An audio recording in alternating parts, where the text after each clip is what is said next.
ఎందుకంటే అధికారం అనేది మామూలుగా ఎప్పుడు కూడా దురాశతో పోవాలి. ఈ దురాశ మొదలయ్యడానికి అసంతృప్తి ఎప్పుడు కూడా ఎక్కువగానే ఉంటుంది. రాజకీయాల్లో నిరంతరంగా జరిగేటువంటి ప్రక్రియ. సామాన్యమైనటువంటి కార్యకర్తల్లో 10 మంది రకాలు ఉంటారు. కొంతమంది అసలు ఏం ఆలోచన లేదు, పార్టీ నాయకులు సిద్ధాంతం వాళ్ళు పనులు ఆలోచన చేయరు. ఎలక్షన్ సమయంలో ₹2 ఖర్చు పెట్టి లేదా 2 గంటల సమయం కేటాయించి పార్టీ కోసం నాయకుల కోసం పనిచేసేటువంటి వాళ్ళు నిస్వార్థమైనటువంటి తెలుగుదేశం పార్టీ కార్యకర్తలు. వీళ్ళు దాదాపు మనకు 40% ఓట్లు ఉన్నాయంటే 37% వీళ్ళే ఉంటారు. మిగిలిన 5%లో మా పార్టీ వస్తే ఏదైనా పనులు చేసుకోవచ్చు, మా పార్టీ వస్తే ఏదైనా మాకు అవకాశాలు వస్తాయి, మా పార్టీ వస్తే మా నాయకులు మమ్మల్ని బాగా చూసుకుంటారనే వాళ్ళు మిగిలిన 5% ఉంటారు. ఇంకా మనం గెలవడానికి ఉపయోగపడేటువంటి మిగతా 5-7% అనేది ఎన్నికల సమయంలో ఆటోవైపు ఉన్నటువంటి అసంతృప్తివాదులు కావచ్చు, లేదా అక్కడ ఉన్నటువంటి పార్టీ విధానాలు నచ్చినటువంటి వాళ్ళు కావచ్చు, అటువైపు ఉన్నటువంటి నాయకులు నచ్చినటువంటి విధానం కావచ్చు, అప్పుడు ప్రభుత్వం అధికారంలో ఉన్నటువంటి ప్రభుత్వం పరిధిని నచ్చకపోవడం కావచ్చు, ఇవన్నీ కలిసి కొద్దిమంది మనకి ఎలక్షన్ సమయంలో వచ్చేవాళ్ళు. ఈ మేళంటే ఒక విజయానికి నాయకులు వీటన్నిటినీ మేళవించుకొని ముందుకు తీసుకోవడమే నాయకత్వం అని అందరూ కూడా గుర్తు చేసుకోవాలని చెప్పేసి కూడా ఈ సందర్భంగా తెలియజేస్తారు. మనకు అధికారం నుంచి 6 నెలల సమయంలో మీరు ఒకసారి ఆలోచన చేస్తే 16,000 కోట్ల రూపు బడ్జెట్తో ఏర్పడింది ఆంధ్రప్రదేశ్ రాష్ట్రం. తర్వాత ఈ నూతన ఆంధ్రప్రదేశ్ నవ్యాంధ్రప్రదేశ్, అది కూడా గ్రామీణ ప్రాంతం పెద్ద ఎత్తున ఉన్నటువంటి రాష్ట్రం ఈ ఆంధ్రప్రదేశ్. కేవలం వ్యవసాయ ఆధారితమైనటువంటి రాష్ట్రంగా, వ్యవసాయ ఆధారితమైనటువంటి ఆదాయ వనరులు మాత్రమే ఉన్నటువంటి రాష్ట్రంగా ఆవిర్భావం ఏర్పడినటువంటి రాష్ట్రం ఆంధ్రప్రదేశ్. రాజధాని లేనటువంటి పరిస్థితుల్లో ఏర్పడినటువంటి రాష్ట్రం ఆంధ్రప్రదేశ్. మీరు 16,000 కోట్ల రూపు బడ్జెట్ ఉండడానికి సెక్రటేరియట్, ఎమ్మెల్యే హౌసెస్ కూడా లేనటువంటి పరిస్థితుల్లో ఏర్పడినటువంటి రాష్ట్రం. ఉన్నటువంటి శక్తి యుక్తులన్నింటినీ కూడగట్టుకుని అప్పట్లో అధికారంలోకి వచ్చినటువంటి తెలుగుదేశం పార్టీ చంద్రబాబు నాయుడు గారి నాయకత్వంలోనే టెంపరీగా ఒక అసెంబ్లీ భవనం నిర్మించుకున్నాం, ఒక సెక్రటేరియట్ నిర్మించుకున్నాం. అదేవిధంగా ఎమ్మెల్యేలకు కూడా ఇల్లు కట్టాలని ఆలోచన చేశాం. అంతేకాకుండా ఎప్పుడు కూడా కాలంలో కూడా మనం నదీ జలాన్ని ఈ ప్రాంతంలో చూస్తామని ఆలోచన చేయనటువంటి పరిస్థితిలో ఉన్నటువంటి రాయలసీమ ప్రాంతాలకు, ప్రత్యేకించి అనంతపురం జిల్లా వాసులకి, ప్రత్యేకించి మన నదీ ప్రాంత వాసులకు కూడా కృష్ణా నదీ జలాన్ని తీసుకొచ్చినటువంటి ఘనత కూడా అప్పట్లో చంద్రబాబు నాయుడు గారికి సందర్భంగా తెలియజేస్తాం. అప్పట్లో నీటి ప్రాంతీకరణాలకు దాదాపు 600 కోట్ల రూపాయలు ఖర్చు పెట్టి కాలువలు ఉంటే 5 సంవత్సరాల పాటు జగన్మోహన్ రెడ్డి అవకాశం ఇచ్చి నీరు ఉండేటువంటి పరిస్థితుల్లో పరిపాలన కొనసాగిందంటే మళ్ళీ ఎంత పెద్ద ఎత్తున ఈ రాష్ట్ర ప్రజలు మోసపోయినారో, రాష్ట్రం వెనకబడిందో మనం అందరూ ఆలోచన చేసుకోవాలి. అంతేకాకుండా మన కరెంటు విషయంలో ధర్నా చేస్తారు, సిగ్గు ఎగ్గు లేకుండా జగన్మోహన్ రెడ్డి. దొంగేందుకుగా ఆయన ధర్నా చేస్తారు. ఉనికి కోసం పడేటువంటి కాపపై కూడా రాక్షసమైంది. అధికారం ఇచ్చినప్పుడు కూడా రాక్షసపరమైనటువంటి ఆలోచనతోనే, రాక్షసంగా ఆలోచన చేసినటువంటి పరిస్థితుల్లోనే మళ్ళీ రాష్ట్రం అప్పుడు ఊపిలో పెట్టి వేసినటువంటి పరిస్థితులు దాపించినాయంటే జగన్మోహన్ రెడ్డి గారి పరిపాలన శైలి, అనుభవ రాహిత్యం, ఆలోచన రాహిత్యం అనేది వాస్తవాన్ని కూడా మీరందరూ కూడా గ్రహించుకోవాలి. ఇందాక పదే చెప్తూ వస్తూ ఉన్నారు, వస్తానే పథకాలు పెట్టించుకొని స్టోర్లు మీకేసినారు, ఫీల్డ్ స్టేషన్లు మీకేసినారు, అలిపేటలు మీకేసినారు, వాళ్ళ స్టేషన్లు ఏ రోజు చేసినారు. ఆ రకంగా ప్రవర్తించడం వలనే మనం 11 సీట్లు వచ్చినాయని మీరందరూ మర్చిపోవాలని వాస్తవాన్ని గుర్తుపెట్టుకోండి. అవసరం ఫీల్డ్ స్టేషన్ మన వాళ్ళకి అవసరం, దానికి ఒక పద్ధతి ఉంటుంది, ఓ పరిపాలన పరిస్థితులు ఉంటాయి. అధికారులు నొప్పించి కాదు, మెప్పించి పనిచేసుకోవాల్సినటువంటి వాస్తవాలు మనం అందరూ కూడా ఆలోచన చేసుకోమంటాడు. టెక్నికల్ గా కొన్ని ఇష్యూస్ ఉంటాయి. ఈ ఎమోషన్స్ అన్ని నేను క్యారీ చేస్తే గతంలో కూడా నేను నాకు అనుభవాలు రాయడంతో ప్రతిపక్షం ఉన్నప్పుడు కూడా కొన్ని నిధులు మోసేసి మనం ప్రజలు దూరమైనటువంటి పరిస్థితుల్లో నా గుణపాఠాలు నేర్చుకున్నాను. ఆ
ఈ నియోజకవర్గ పునర్విభజన జరగకముందు, ఆంధ్రప్రదేశ్ రాష్ట్ర విభజన జరగకముందు ఈ నియోజకవర్గం వేరే రకమైనటువంటి రాజకీయ స్వరూపం ఉన్నటువంటి నియోజకవర్గం ఇది.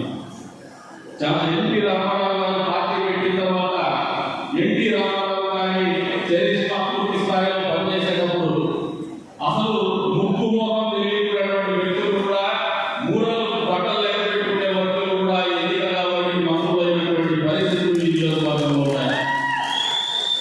ఆ రోజు వాళ్ళను చేయలేదు, ఎన్టీ రామారావు చేసినారు, ఒక మార్పు కోసం చేసినారు.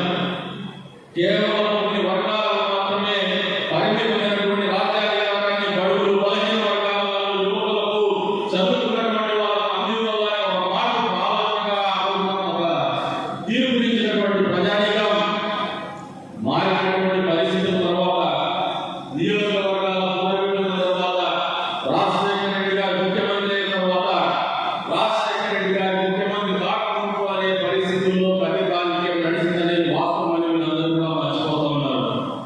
ఈ నియోజకవర్గంలో రాజకీయం చేయడం అంత ఈజీ కాదు, అంత సులువైనటువంటి పరిస్థితి కాదు. పేదరికం ఎక్కువగా ఉండేటువంటి నియోజకవర్గం, భిన్నమైనటువంటి కులాల మతాలు ఉన్నటువంటి నియోజకవర్గం.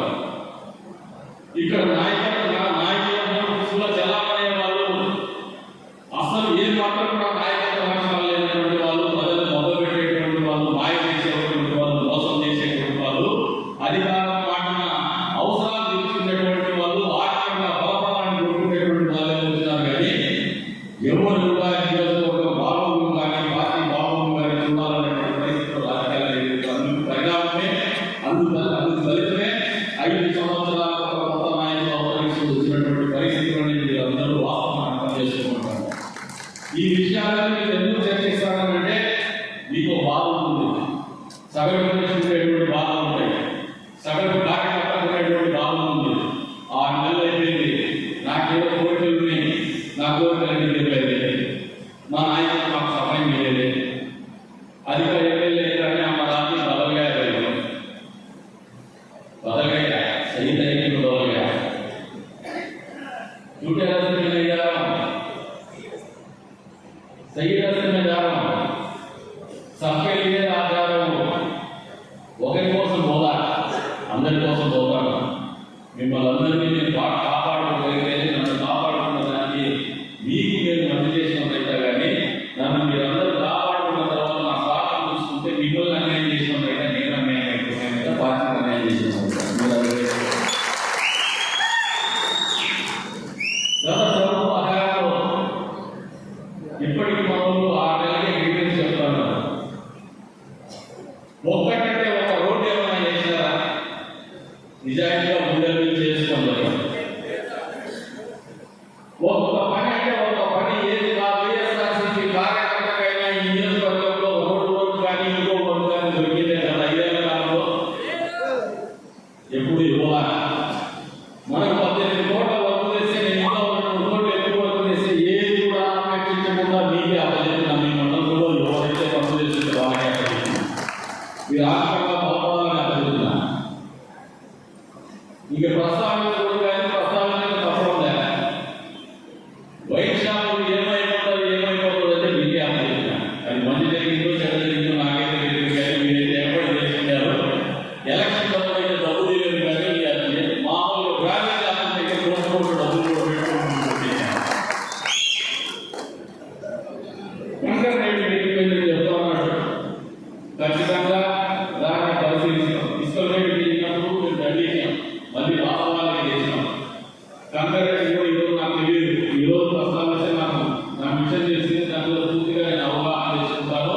తప్పు జరుగుతుందంటే దాన్ని ఖచ్చితంగా సరిదిద్దుతాను. ఇటుక రేటు పెరిగిపోయినటువంటి పరిస్థితి చెప్తా ఉన్నాడు, దాన్ని కూడా నా దృష్టిలో లేదు. ఖచ్చితంగా దాన్ని కూడా పరిగణలోకి తీసుకుంటా. బయట ఊళ్ళో వచ్చేసి ఇంకా నేను దండించినాను, వాళ్ళని అందరూ పనిచేసుకోమని చెప్పినాను. ఇక మట్టి విషయానికి వస్తే మళ్ళీ మీరు నా పేరు పెట్టి బోర్డు పెట్టి మళ్ళీ అవుతారా? మీకు వర్గం ఇచ్చిన దానికి మీ వర్గంలో ఉండే మందులు తీసుకో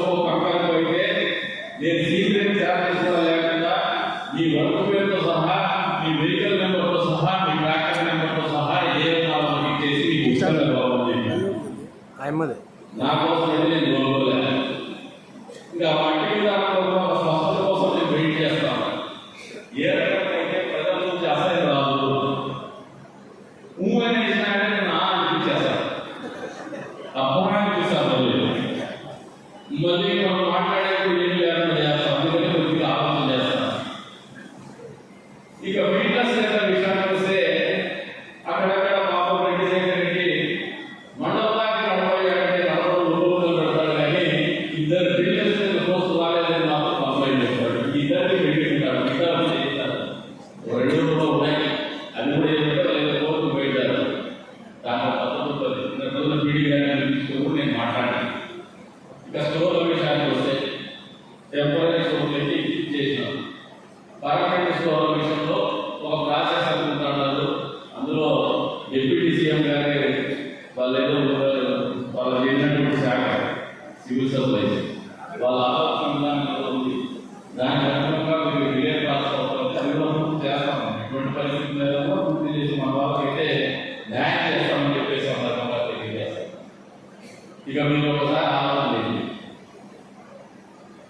తలుపుల మండలంలో అన్ని నివాకాలలో నీళ్ళు ఇస్తామంటే ఎలక్షన్లో వచ్చేసి గ్రూప్ వేసిపోయినా లేదా ఇంద్రెడ్డి రామచంద్ర సహా తలుపుల మండలంలో తెలుపుతాం. ఇప్పుడు మేమైతే మనమైతే నీళ్ళు ఇస్తాం, కొండారెడ్డి చెల్లి కూడా నింపుతాము, నింపకూడైతే లేదు. ఎవరైతే ఎవరు మాటలు ఇచ్చారో వాళ్ళైతే ఒక మాట కూడా నెరవేర్చుకోవాలి. ఇకపోతే అప్పట్లో కానీ రాజకీయ 6 నెలల కిందట మాట ఇచ్చిన ప్రకారం నిజంగా కృష్ణమోహన్ నాయుడు లాంటి పార్టీ కార్యకర్తలు కానీ నాయకులు కానీ తెలుగుదేశం పార్టీ అధ్యక్షులు నియోజకవర్గాలు ఆ రోజు డబ్బులు మంత్రి గారికి పోయినా మా ఊళ్ళో 2 మండలాల వాళ్ళు మమ్మల్ని అమ్మనామలు తింటున్నారు కదా, మాకు రోడ్డు వేసుకోవాలంటే కనీసం ఆయన విడిగా వైద్యం విజిలెన్స్ పెట్టినాడు. ఆయన నువ్వు 50 సమయం మస్తు రోడ్ చేస్తాను, నువ్వు అంటే నా దగ్గర డబ్బులు లేదు, 8 నెలలు ఇస్తామంటే 4 నెలలు ఇస్తాను, అది కూడా ఆలోచన చేసి వస్తాను నాకు గ్యారెంటీ లేదు. నువ్వు 6 నెలలు చెప్పేసి మోహనాలు వచ్చేసి నేను నాది బాధ్యత డబ్బులు ఇచ్చే బాధ్యత చేయంటే ఆ మూడు కూడా అది వస్తాయి కాదు. 1,02,00,000 కాదు, 24 కోట్ల రూపాయల పని. ఆ పని ముందు తీసుకుపోతాను. ఇది నా ఒకటి కాదు, మనందరూ పార్టీగా అటువంటి వాళ్ళు ఉంది, అటువంటి వాళ్ళు ముందు పడతాడే చెప్తాడు. ఇన్ని మంచి పనులు చేసి కూడా ఎక్కడో దీనికి అసంతృప్తి ఉంటుంది. అది మామూలు రాజకీయాలు. పార్టీ నడిపే విధానంలో మీకు ఈ మాట అని చెప్తాను, వాళ్ళు 3 రూపాయలు ఇస్తారని చెప్పేసి వాళ్ళ జీవితంలో ఎన్నో మీటింగ్ కూడా పెట్టారు. మనం బాగా క్లియర్గా చేసింది 3 రోజులు అర్థం కాదు. భూవ పెట్టడం భూవ పెట్టి తీసుకొచ్చి గౌరవంగా కాలం తీసుకొచ్చి వల్ల కాలం ఇచ్చేవాడు వల్ల 3 రూపాయలు తీసి ఇచ్చేవాడు కావాలి. వాడు పెట్టే మీటింగ్ కూడా 2 మీటింగ్ పెట్టింటాడు. 5 ఏళ్ల కాలంలో నాకు తెలిసి మా బౌద్ధులు బాగా చెప్పాలా, ఎందుకంటే మీటింగ్లో ఉంటాడు. నాకు నిజంగా నేను అధికారంలో తెలుగుదేశం హయాంలో ఉన్నప్పుడు దత్త పట్టణాలు మీరు మీటింగ్ పెట్టారు. ఆ రోజు భూ పెట్టారు. అంత మించి మీకు భూ పెట్టిన పాపాలను వాళ్ళు ఆగింది. ఈ రాజకీయం ఇది పార్టీ రాజకీయం కాదు, తెలుగుదేశం పార్టీ అంటే మా కుటుంబ సభ్యులు అన్నట్టు ఆలోచనలోనే ఉంది మనందరికీ. ఈ పల్లెలకు వచ్చినప్పుడు మీరు ఎంత ప్రేమ చూస్తారో నాకు తెలుసు. మా దగ్గరకు వచ్చినప్పుడు కూడా అంతే బాధ్యతగా అదే ప్రేమతో మిమ్మల్ని చూస్తాం. కానీ 300లకు 500లకు అభివృద్ధి అయ్యేటువంటి నాయకులు కానీ కార్యకర్తలు కానీ తెలుగుదేశం పార్టీలు లేదు వాస్తవం. అందుకే ఈ పార్టీ ఇంత బలంగా ఉంటుంది. నిన్న రోజున జనరల్ బాడీ మీటింగ్ అని చెప్పి కాలిస్తే ఈరోజు సాయంత్రం 3 గంటలకు 4 గంటలకు మన హాల్ వైసీపీ వాళ్ళు పాపం మన రోజు నేను ఎడ పట్టబెట్టి పట్టుకొచ్చుకున్నాను. వాళ్ళు చెప్పి మాట్లాడవచ్చు స్థాయి ఉంటే మంచిదే అనుకుంటున్నాను. పట్టుకొచ్చుకొని మీటింగ్ పెడతాం అని చెప్పేసి చూస్తే రక్తదానం పెడతాం అంటే 5 సంవత్సరాలు పట్టుకుని రాయన రక్తదానం శిబిరం పెట్టాలని చెప్పేసి 52 మందిలో మీటింగ్ పెడితే 51 మంది రక్తదానం పెట్టారు. పార్టీ పరిస్థితి నాయకులు నేను అనుకోలే. 52 మందిలో మీటింగ్ పెట్టుకొని రక్తదాన శిబిరం నిర్వహించాలనుకుంటే 51 మంది రక్తదానం ఇస్తారు. అది కూడా 17 తీసుకుంటే పరిగెత్తి పట్టుకొని చేస్తున్నారు. అది వాళ్ళ పార్టీ పరిస్థితి. నేను మాట్లాడతాను. వాళ్ళ బలం ఏంటంటే నేను 200 ఓట్లతో పోగొట్టుకొని మనం ఓడిపోయేసి వాళ్ళని బలంగా చేసేసి లేకపోతే 15 రాజకీయం చేసే పరిస్థితి లేదు ఆ పార్టీకి. ఈరోజు మీరు గమనించుకోండి, మళ్ళీ కరెంట్ ఛార్జీలు పెట్టాలంటే మామూలుగా మా పార్టీ వస్తే వరదలు సహకరిస్తాడు, వాతావరణం సహకరిస్తుంది, ప్రకృతి సహకరిస్తుంది చెప్పేసి పొరపాటు పడినటువంటి వైఎస్ఆర్సీపీ పార్టీకి కరెంట్ మీద కష్టాలు ఈ దొంగ చేసినారా, వీడే దొంగ చేసి దొంగ ధర్నా చేస్తామంటే ప్రకృతి కూడా సహకరిస్తున్న వాటిపై ప్రయత్నించేసి అప్పట్లో ప్రకృతి సహకరించినటువంటి ప్రకృతి సహకరించకుండా చూసుకోవాల్సినటువంటి బాధ్యతలు అంటే పరిణామాలు అని చెప్పేసి ప్రకృతి చెప్తామంటే ఆలోచన చేసి వస్తున్న పరిస్థితి. మీకు ఈరోజు ఈ కార్యక్రమంలో మీకు మాట్లాడాలని ఎందుకు చేశానంటే మీకు తెలియనటువంటి బాధ ఉంటుంది. మామూలుగా సగటు కోసం ఆలోచన ఉంటుంది. ఇప్పుడు 20 ఏళ్ళు మనం నిలబడి 20 ఏళ్ళు చేస్తే ఈసారి అధికారంలో మనం ప్రభుత్వంలో భాగస్వామ్యం దీనికోసం 20 ఏళ్ళు నిరీక్షణ 6 నెలల్లో ఏమైపోతుందండి, ఊపుతో పోతుందో వల్ల అనే ధోరణి ఎప్పుడు కూడా పేదోడుగా సామాన్యమైనటువంటి ఆలోచనతో నేర్పిస్తుంటే ఏమైపోతుంటే ఇంకోటి వీటిలో పోతాడేమో, నాకు రాకపోతే నాకైనా పక్కన వస్తుందేమని బాగుంది. ఇదంతా చెప్తాను. నాకంటే సమర్థవంతమైనటువంటి నాయకులతో, నాకంటే పార్టీ మీద పట్టుకునేటువంటి నాయకులతో ఏ పార్టీ లేదు. ప్రతి నాయకుడు కూడా నాకు అంచనా ఉంది. పార్టీ కష్టపడే ప్రతి కార్యకర్త గురించి కూడా ఆలోచన ఉంది. బహుశా ఒక కార్యకర్తకు ఎక్కువ బలం ఉండొచ్చు, ఒక కార్యకర్తకు తక్కువ బలం ఉండొచ్చు, కానీ ఆ తక్కువ బలం ఉన్నటువంటి కార్యకర్త కూడా వాడు చూపించేటువంటి పోరాట పట్టిన కావచ్చు, పార్టీ పట్టినటువంటి విధాయకులు కావచ్చు, మా పిల్లలు ఎప్పుడు కూడా బలంగా నిలుస్తున్నారు. కాపాడడానికి నిరంతరం ఆలోచన చేస్తారని బాబు ఈ సందర్భంగా తెలియజేస్తాను. మామూలుగా మనుషుల మామూలుగా తెలుస్తున్నారు. వాస్తవమైతే వాస్తవమైనా ఆ అధికారం వచ్చింది. ప్రసాద్ మారిపోయినాడు అంటారు. ప్రసాద్ మారిపోయి మంచిగా కట్టయినాడు. మాకు అధికారం వచ్చినప్పుడే కదా నేను ఏదో తెలిసేది. నాకు అధికారం పీరియడ్ లేదని లెక్కేస్తాను. నేను అధికారం వచ్చిన తర్వాత తప్పు పని చేస్తానని నాకు తెలియదు. నీ కడుపు కొట్టాడే నాకు తెలియదు. నీ ప్లేట్లో అన్నం వచ్చి అన్నాన్ని మీద నేను చేయబెట్టి నాకు తెలియదు బయలుదేరి. అంతేగాని నా ప్లేట్లో కూడా మీ ప్లేట్లో పెట్టాలని ఆలోచనతో బతుకుతాడే ఈ మాట ఎందుకంటే ఈ నియోజకవర్గంలో ఇప్పుడు పోస్ట్ వచ్చాయి. ఫీల్డ్ అసిస్టెంట్ కూడా మీకే ఇచ్చిన మీరు తీసుకుంటారేమో పథకాలు ఎదుర్కొంటున్నారు. సరిపోవడో సరిపోవడో నాకు తెలియదు. మా డబ్బులు ఇచ్చే సమయం పెట్టించాడు సార్. ఇదంతా ఒక ప్రక్రియ. ఈ ట్యాక్టర్ సిస్టమ్ లేదు. ఎలక్ట్రిసిటీ డిపార్ట్మెంట్లో గత ప్రభుత్వ హయాంలో ఎన్నికల ముందు వాళ్ళ అవసరాలు అయితే 7 లక్షలు, 8 లక్షలు, 9 లక్షలు కూడా పోస్టులు వస్తున్నాయి. ఆ పోస్టులన్నీ తీసుకొని పార్టీ వాళ్ళకు పెట్టేస్తాను. 4 పోస్టులు రెడీగా పెట్టుకోవాలి. నేను 4 పోస్టులు కూడా పార్టీ వాళ్ళకి ఇస్తాను. ఎవరైనా దానికి డబ్బులు ఇస్తారంటే వాళ్ళ సంబంధం మళ్ళీ ఇచ్చేస్తామని చెప్పేసి చెప్తాడు. ఇది కూడా ఒక 3 రోజుల్లో వాళ్ళందరూ కూడా ఆలోచిస్తే వాళ్ళంతా ఉద్యోగాలు ఉంటారని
విధానం నిర్వహిస్తారు. ఇది కష్టం కాదు. అవకాశం ఇచ్చినప్పుడు మొత్తం మీద ఈ నియోజకవర్గంలో తెలుగుదేశం పార్టీ పక్కన చూసుకున్న తర్వాత నాకు తెలిసి కార్యకర్తలకు ఒక సువర్ణ అవకాశం. ఇటువంటి అవకాశంలో నేను పక్కన చూసుకున్న రోజు నుంచి ఈ రోజు వరకు కూడా పార్టీకి రాలేదు, నియోజకవర్గానికి రాలేదు, వచ్చింది. నా అవకాశాన్ని పూర్తి స్థాయిలో సద్వినియోగం చేసి నియోజకవర్గ అభివృద్ధికి, కార్యకర్తల అభివృద్ధికి ఖచ్చితంగా పని జరుగుతుందని చెప్పేసి కూడా ఈ సందర్భంగా తెలియజేస్తాను. మీరు ఇప్పుడు కూడా పట్టకుందామా ఇష్టమవుతుందామంటే మీరు గమనికి కలిగారు. కాంగ్రెస్ దేవేంద్ర చెప్తాడు, మాయమాటలు మనం చెప్తామని మాట్లాడితే మీరు దిక్కుని రాజకీయ జరుగుతున్నాడు. మీకు దళంలో పర్యావరణ ఎలక్షన్లో లెక్కిస్తే గెలుస్తామని, ఎలక్షన్లలో డబ్బులు పంచితేనో మద్యం పంచితేనో ఎన్నికల్లో గెలుస్తారంటే జగన్మోహన్ రెడ్డి నిరంతరం ముఖ్యమంత్రిగా ఉంటాడు, ఇప్పుడు ఉంటాడు. అది గుర్తుపెట్టుకోండి. అందుకంటే ఉండేటువంటి పార్టీ గారి నాయకులు లేరు. మరి ఎందుకు ప్రజలకు గుడ్ గవర్నెన్స్ ఎక్స్పెక్ట్ చేస్తా ఉన్నారు. ప్రజలు సుఖశాంతితో పరిపాలన ఉండేటట్టుగా పరిపాలన ఆశిస్తూ ఉన్నారు. సమాజంలో లాభాలు మెయింటైన్ కావాల్సినటువంటి పరిస్థితులను ఆలోచన చేస్తా ఉన్నారు. అంతే స్థాయిలో అధికారులుగా నేను తప్పు చేస్తే నా తప్పు చూపించేసి 100 తప్పులు చేస్తారు అని మీరు గుర్తుపెట్టుకోండి అని చెప్పేసి కూడా నాయకులందరినీ కూడా తెలియజేస్తా ఉన్నాను. మిమ్మల్ని అందరినీ కూడా ఇది మొదటి ప్రయత్నం. ఈ మొదటిగా మొదటి మీటింగ్ పెట్టాను. ఈ మీటింగ్ తర్వాత మండల స్థాయిలో మీటింగ్ పెట్టుకుంటాను. మండల స్థాయిలో మీతో మాట్లాడిన తర్వాత మీతో అధికారులతో మాట్లాడిస్తా. ఎందుకంటే మీ ఆలోచన ఏముంటుందంటే పరిపక్వత లేనటువంటి పరిస్థితి.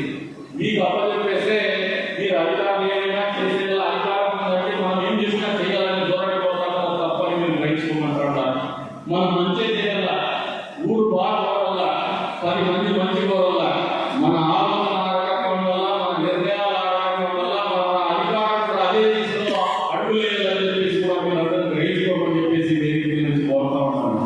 ఎందుకంటే పిల్లలకి మామూలుగా తల్లిదండ్రులు బాధ్యత చెప్పే ముందు వాడికి మంచి జీవితం తెలియజెప్తారు, వ్యవహారాలు తెలియజెప్తారు. నాకు కూడా బాధ్యత ఉంది. మండలాల్లో మీటింగ్ పెట్టుకున్న తర్వాత అధికారులకు 10 మంది నాయకులు చెప్పేసి మా నాయకులు పనులు ఏమని చెప్పే ముందు ఇబ్బంది సరిగా పెట్టుకోవాలి, మీ ఆలోచన సరి చేసుకోవాలి, మీకు మంచి చెడు తెలియజెప్పాలి. మీరు వాళ్ళు చేసినటువంటి కరెక్ట్ అని చెప్పేసి ముందు మీరు ఉన్నారు. వాళ్ళు చేసినటువంటి కరెక్ట్ అంటే మనకెందుకే అధికారులు ఇస్తారు, మనకెందుకే ఇస్తారు కదా. ఒకసారి ఆలోచన చేసుకుంటున్నాను. వాళ్ళు చేసిన తప్పిదాల నుంచి మనం నేర్చుకున్నాం. మన గతంలో చేసినటువంటి తప్పిదాల గురించి కూడా మనం నేర్చుకున్నాం. అంతేగాని ఎక్కడ కూడా వాళ్ళు చేసిన తప్పులు, వాళ్ళు చేసినటువంటి తప్పుడు నిర్ణయాన్ని మనం పాటించాలి. అంతేకాకుండా గ్రామీణ ప్రాంతంలో ప్రజలు చాలా సంతోషంగా ఉంటారు. మీకు అందరికీ తెలియదు ఏమంటే మీకంటే మీ బూత్లో ఆయన చీనా చెప్తాను. మొదలుపెట్టే ప్రయత్నం చేసిన పొలంలో చీనా నేను 2006లో చెప్పేసాను. ప్రతి ఎన్నిక విషయంగా ప్రతి ఏ బూత్లో నాకు వరుస క్రమంలో మెజారిటీ రావడం ఏదో పార్టీ బలహీనంగా ఉందో నాకు తెలుసు. ఏ బూత్లో నాయకులు బలపడతారో నాకు తెలుసు. ఏ బూత్లో నాయకులు పట్టుకుంటూ నాకు తెలుసు. ఏ బూత్లో నాయకులు పట్టు లేకుండా మన పరిశ్రమలో నాకు తెలుసు. అట్లాగే మనం వదులుకోవాలా. ఈ లోపం తగ్గించే ఆలోచన లేదు. మీరు మరింతగా బలపడాల. బలం లేని చోట బాబా చెప్తా ఉన్నాడు, కులాల పేరుగా మతాల పేరుగా విభజించి మరి చెప్తా ఉన్నాడు. ఆ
లేదు.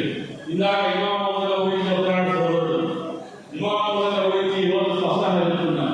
అసలు ఇమాం మౌజుల గౌరవేతనం కూడా ఈ రాజులకి కూడా తెలుగుదేశం పార్టీ హయాంలోనే కవిగుండ ప్రసాద్ కోర్టు పెట్టిన తర్వాతే ప్రభుత్వం ఇమాం మౌజుల ఇచ్చింది. అది కూడా ఆలంకార దర్గా చంద్రబాబు నాయుడు గారు నేను ప్రస్తావించలేదు. మీరందరూ కూడా అర్థం చేసుకోవాలి. ఈ రోజున కదిరి మున్సిపాలిటీకి వస్తే కొద్దిమంది నాయకుల కుటుంబంలో చలామవుతున్నటువంటి దొంగలు అది అన్ని పార్టీలో ఉన్నారు, మన పార్టీలో కూడా అక్కడ ఉన్నారు. ఈ శిక్షించే క్రమంలో తప్పులు చేసినటువంటి విధానాన్ని ఎత్తిపెట్టేటువంటి క్రమంలో వాళ్ళ మీద చర్యలు తీసుకుంటే మొత్తం ముద్ర వేస్తారు, బెదరగొట్టేటువంటి పరిస్థితులే తీసుకుపోతారు. దొంగ పని చేసేవాడిని కులం ఉండదు, తప్పుడు పని చేసేవాడిని మతం ఉండదు, సమానంగా అసహించుకున్నటువంటి పరిస్థితి పనులు చేసేవాడికి కులం మతం ఏమాత్రం ఉండదు. కేవలం మళ్ళీ ఆ తప్పును సమర్థించుకోవాల, ఆ తప్పును మళ్ళీ చేయాలా, తప్పు చేయడం ద్వారా ఆర్థికంగా రాజకీయంగా లబ్ధి పొందాలని ఆలోచన చేసేవాడే మతం పేరు కులం పేరు చెప్తున్నాడు. కానీ కవిగుండ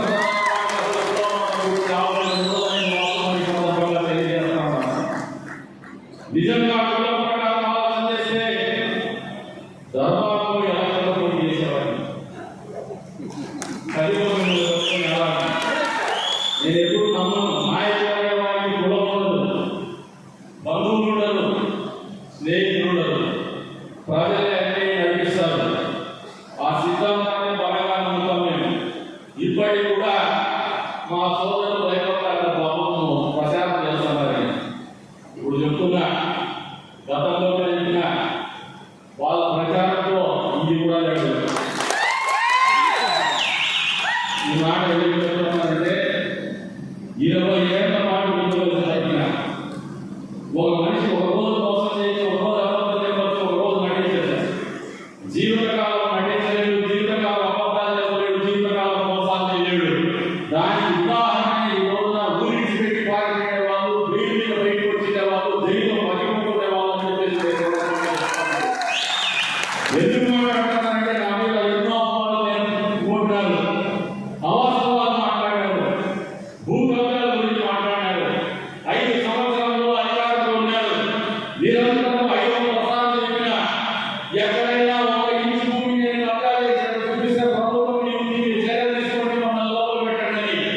తప్పుడు కేసుల్లో నాయకుగా ఏ రోజు కనీసం వేసుకోలేదు, భయపడి పాల్గొనలేదు, ఊరికి పెట్టి బయటకు పోలేదు.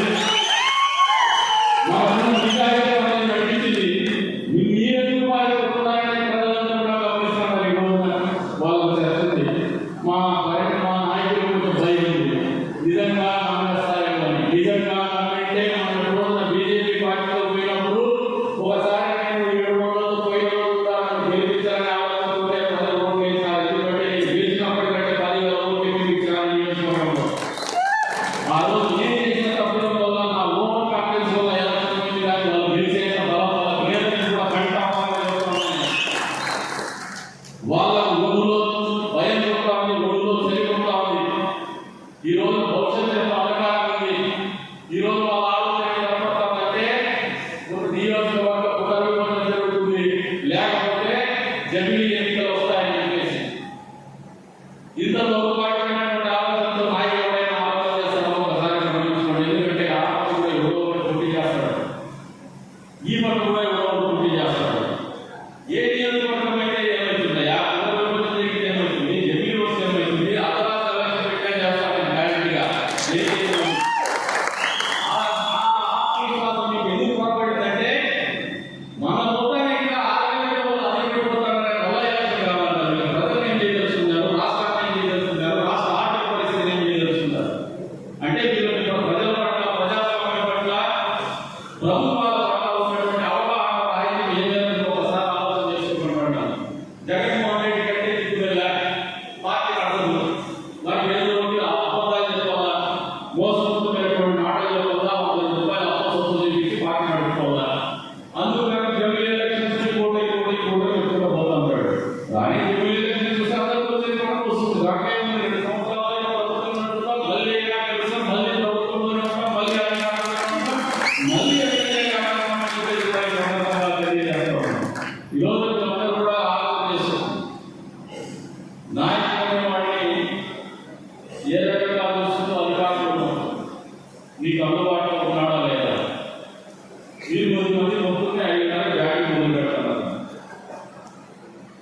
నేను కూడా మనిషిని.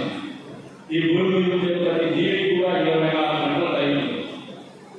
ఈ 24 గంటల్లో ఏ రకంగా మన ఆరోగ్యము, ఉద్యోగము, సమాజము, కుటుంబము వీటన్నింటినీ కేటాయించాలనే జీవితం.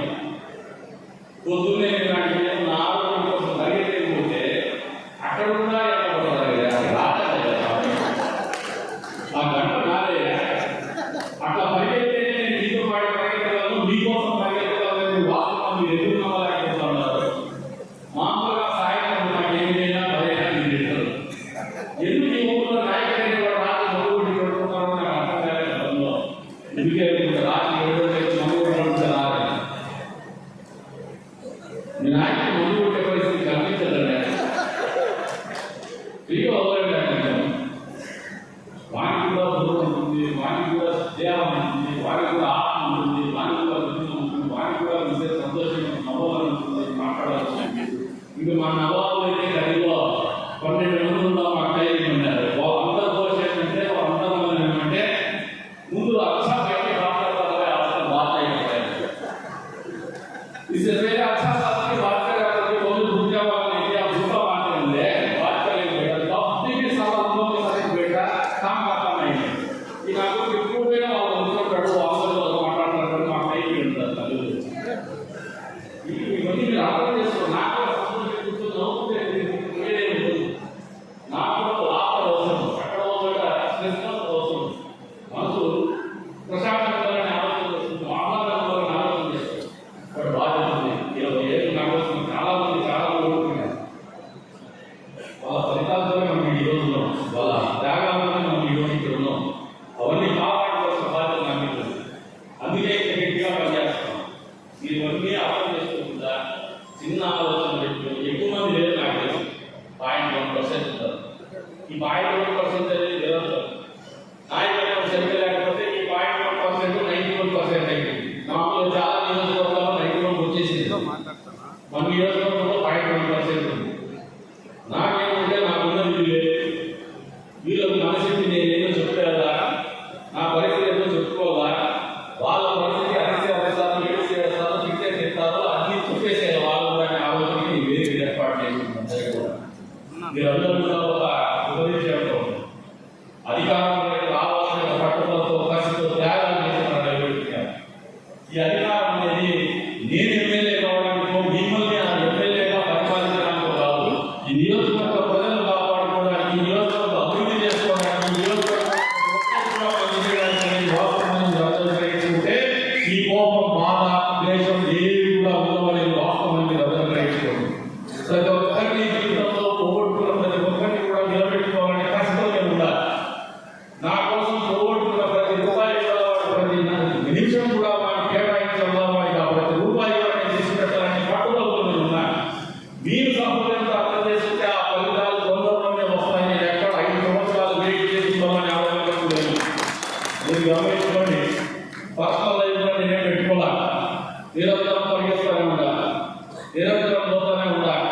ఇందాక పరిధి మనకు చెప్పింది యువకులు. ఇంకా ఎక్కడ యువకులు మనం 50 వచ్చేసాం, 57 అయిపోయేసి ఇంకా యువకులు అంటే కనపడేదంతా major most of the time looks may be deceptive ఉంటారు. ఆ sometimes looks may be deceptive ఉంటారు. మనిషి కనపడేదంతా వాస్తవం కాదు, కొన్నిసార్లు అబద్ధాలు. నన్ను చూసి 50 మీరు కూడా నేనే లేదు. నవరాలు ఉన్నారు చాలా మంది. ఇప్పుడు ఏమన్నాడు కటరాజు మన రోజున నేను జనం వస్తూ వాట్సాప్ చూస్తాను. ఒక పిల్లోడు వాట్సాప్ రీల్ పెట్టాడు. వాడు గడిచిన బర్త్డేలు నాకు గడిచిన రోజులన్నీ ప్రతి సంవత్సరాన్ని పెడతా ఉన్నాడు. వాడికి చిన్న పిల్లోడి దగ్గర నుంచి ఈ బిడ్డలు ఎత్తుకునే వరకు కూడా నేను బర్త్డేలు చేసుకుంటాను అని చెప్పేసి రాత్రి కూడా పోకూడదు నిర్ణయం తీసుకున్నాను. వీళ్ళు బిడ్డలు కూడా ఎత్తేస్తున్నారు, బిడ్డలు కూడా ఎత్తేస్తున్నారు. 25 అంటే ఇంత పెద్ద కుటుంబాన్ని నేను మోసిన అంటే నా దగ్గర ఎంతో ప్రేమ, నమ్మకం ఉండేది. మీరందరూ బాగా నమ్మాలని చెప్పేసి. ఎందుకంటే 20 ఏళ్ళు భరించడం మీకు కష్టమో నాకు కష్టమే. మీతో ఎంతమందితో మీరు ఖచ్చితంగా మీ బిడ్డలతో 20 ఏళ్ళ శాఖ బిడ్డలు చేసి ఎక్కడ ఉన్నా డిఫరెంట్.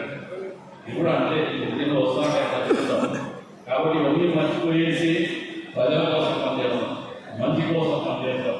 ఇన్నేళ్ళు మీరు ఏ నాయకుడిని నమ్మినారో ఆ నాయకత్వాన్ని నమ్మండి అని చెప్పేసి మిమ్మల్ని కోరుతా ఉన్నాం. ఆ పార్టీ నమ్మని చెప్పేసి మిమ్మల్ని కోరుతా ఉన్నాం. ఆ పార్టీ సిద్ధాంతాలను నమ్మని చెప్పేసి మిమ్మల్ని కోరుతా ఉన్నాం. చంద్రబాబు నాయుడు గారి నాయకుడు లాంటి నాయకుడి దగ్గర పనిచేయడం ఒక నిజంగా అదృష్టం, ఒక వరం అని చెప్పేసి నేను చాలా మంది నమ్ముతాను. మీరు కూడా నమ్మని చెప్పేసి కోరుతాను. ఎందుకంటే మీరు మమ్మల్ని ఎలక్షన్ చూడండి, ఎంతో మంది ఎంతో అనుమానాలు ప్రతిపక్షం వాళ్ళైతే అసలు మనల్ని అయిపోయి చేసేసి పూజలు పరికరాలు వాడకాలేమని మాట్లాడినా కూడా క్యాండిడేట్ నేను 4 సంవత్సరాల ముందు మాట్లాడినా మళ్ళీ ఎన్నికలప్పుడు కూడా మన నాయకుడు వచ్చి నా భార్య క్యాండిడేట్గా ఉంటే కూడా నేను అడగకుండానే నా భార్య క్యాండిడేట్గా ఆయన చేసినాడు. మళ్ళీ నా పరిస్థితులు పరిస్థితులు రీత్యా మళ్ళీ ఆయన వచ్చి ప్రసాద్ క్యాండిడేట్ అని ఆయన చేసుకున్నారంటే అంతకంటే అనుకున్నటువంటి నాయకత్వం ఎవరు దొరుకుతుంది అని చెప్పేసి కూడా వీళ్ళందరూ అర్థం చేసుకోమంటాం. అందుకని చెప్తాను, చంద్రబాబు నాయుడు గారు లాంటి నాయకత్వం దగ్గర పనిచేయడం అనేది మన అదృష్టం, మన ప్రయోజన శక్తులు అని చెప్పేసి కూడా బాగా మాట్లాడాలి. ఈ కులాల మీద రాజకీయాలు మాట్లాడే వాళ్ళ గురించి ఆలోచన చేయదండి. ఈ రోజు గవర్నమెంట్ హెడ్ క్వార్టర్స్ కూడా చేస్తున్నాం రియల్ ఎస్టేట్ పేరు మీద. అది రియల్ ఎస్టేట్ కాదు, పాటు ఎవరు ఉద్యోగాలు లేవు, కానీ వాళ్ళకే ఉద్యోగం రూపాయలు కొడతారు. వాటికి పైసా అడ్వాన్స్ టోకన్ పెట్టేసి డీటెయిల్ ఇచ్చేసి డబ్బులు కలెక్ట్ చేసుకొని మనకు అడ్వాన్స్ పెట్టి వాటి పేరు మీద అమ్మేసి వాటి పేరు మీద డబ్బులు తీసేసుకుంటారు. తీరా చూస్తే బజార్ రోడ్డు కావాలంటే మన రోజు నేను ఆయన సోదరుడే బైపాస్ సర్జరీ చూసే కదా ఎప్పుడు రోడ్డు కావాలా అంటారు. ఏ నడుస్తూ వస్తాయని తీరా నడుచుకుంటూ పోతే 8 అడుగులు 10 అడుగులు రోడ్డు ఉంది. పోనీ 8-10 అడుగులు నా పూర్తి ఉన్నాయంటే 8-10 అడుగులు కింద ఉంది, పైకి వస్తే 6 అడుగులు కింద ఉంది బిల్డింగ్. సరే ఈ 6 అడుగులు ఉన్నాయంటే ముందుకు పోతే 2 అడుగులు మీకు వీడియో చేసి చూపిస్తే కాల్సిందే ఆటో నడుచుకుంటూ పోతాం ముందుకు వస్తే. అంటే రియల్ ఎస్టేట్ వాళ్ళు మన భక్తులు ఎంత చిత్రం చేస్తారో ఒకసారి అర్థం చేసుకోమంటాడు. రియల్ ఎస్టేట్ వాడు కొనడానికి మన ఊళ్ళో జనాలు మన బిడ్డల్ని మోసం చేస్తామని ప్రభుత్వ భూముల్ని కాజేస్తామన్నారు, కబ్జాలు చేస్తున్నారు, అధికారాన్ని అడ్డం పెట్టుకొని ప్రభుత్వ భూములు విలువైనటువంటి ప్రభుత్వ భూములు కొట్టేసేటువంటి ప్రయత్నం చేస్తున్నారు.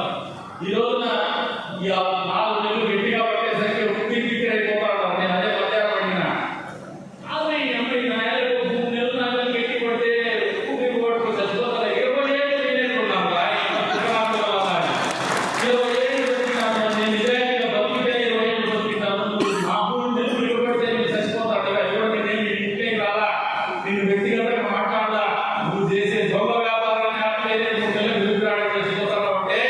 నిజంగా మేము నిజాయితీగా పనిచేసే ఈ 4 సంవత్సరాల తర్వాత వైఎస్ఆర్సీపీ పార్టీ నాయకులు కావచ్చు, ఈ దొంగలు కావచ్చు, ఎక్కడ ఉన్నారో ఒకసారి అర్థం చేసుకోమని చెప్పేసి కూడా ఈ సందర్భంగా తెలియజేస్తాను. వాళ్ళు కూడా హెచ్చరిస్తాను.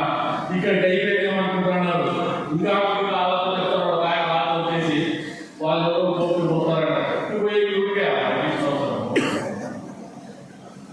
ఎవడైనా కోర్టుకు పోతూ, ఎవడైనా ఒంటికి పోతూ, ఎవడైనా బుద్ధికి పోతూ, దానికి అర్థం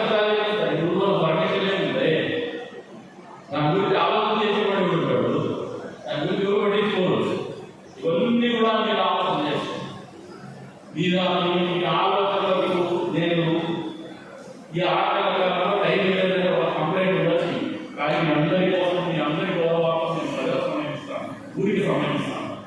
ఊళ్ళో మంచి చేసేటువంటి కార్యక్రమాలు చేస్తాను. ఈ ఊళ్ళో ఆఫీసులకి ఈరోజు మధ్యాహ్నం మున్సిపాలిటీ మీటింగ్ పెట్టాను. ఉద్యోగస్తులు ప్రశ్న అడిగాను. ఇక్కడ ఉండే నాయకులు కూడా అడుగుతాను, నాకంటే మీరు పిల్లలు తప్పటికి గ్రామాలు వేస్తాడా, వేషాలు వేసి చెయ్యి ఇట్లా ఇస్తాడా, మనందరినీ గుండెల మీద చేస్తున్న ప్రశ్నకు సమాధానం చేస్తాం. సామాన్యమైన మనిషి ఏ మాత్రం వెలుగు లేకుండా, ఎవరితో అధికారులు కానీ ఇంకో మనిషి తోడు లేకుండా పోలీస్ స్టేషన్ ఎందుకు పోలేకపోతున్నాడు, ఎందుకు ప్రభుత్వం చేయించుకుంటాడు. మున్సిపాలిటీ పోవాలంటే మన అధికారులతో కానీ, లేదు మన నాయకులతో కానీ, మన వార్డు కౌన్సిలర్తో కానీ, లేదు చూడమన్న నాయకులతో కానీ, లేదు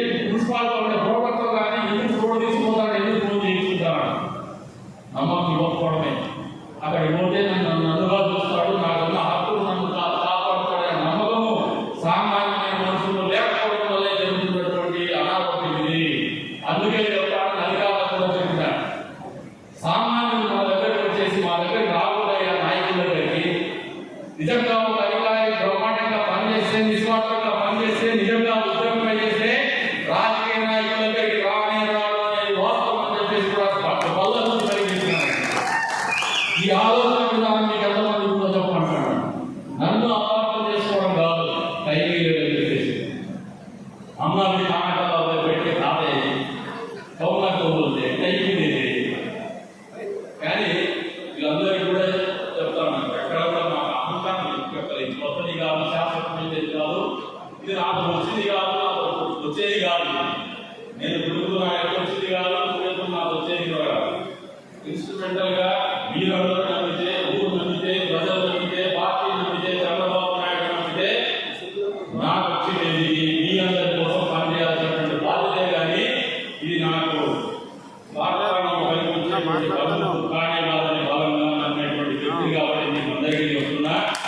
మీ మంచి తీసుకొని సగర్వంగా పరిస్థితి రకంగానే పనిచేస్తారని చెప్పేసి కూడా 6 నెలల కింద చెప్పిన, 6 నెలల తర్వాత చెప్తాను, 6 ఏళ్ళ తర్వాత కూడా మీరు మనసులో అదే నమ్మకాన్ని పెట్టుకునే రకంగానే పనిచేస్తామని చెప్తాను. కాబట్టి అందరూ కూడా అర్థం చేసుకొని సహోదయంతో ఉండండి.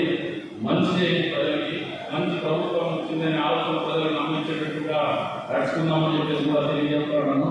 ఎక్కడ కూడా దురాశలు పోతండి, ప్రజల మీద పడదండి, గత పాలకులు చేసినట్టు దౌర్జన్యాలు చేయండి, తప్పుడు పనులు చేయండి, తప్పుడు పనులు చేయాలని ఆలోచన తలంపు కూడా ఏ తెలుగుదేశం పార్టీ కార్యకర్తల మనసులో కూడా రాకూడదని చెప్పేసి కూడా అందరూ కూడా తెలియజేసుకుంటూ మరొకసారి మీకు అందరికీ కూడా చెప్తాను. మొదటి మీటింగ్ వచ్చే రోజుల్లో మండలాల వారీగా మీటింగ్ పెడతాము, బూతుల వారీగా మీటింగ్ పెడతాము, వార్డు వారీగా మీటింగ్ పెడతాము. టౌన్లో కూడా ప్రతి ఒక్క నాయకుడికి కూడా స్పష్టత ఇస్తాము, ప్రతి ఒక్క నాయకుడికి కూడా నమ్మకాన్ని కలిగిస్తాము.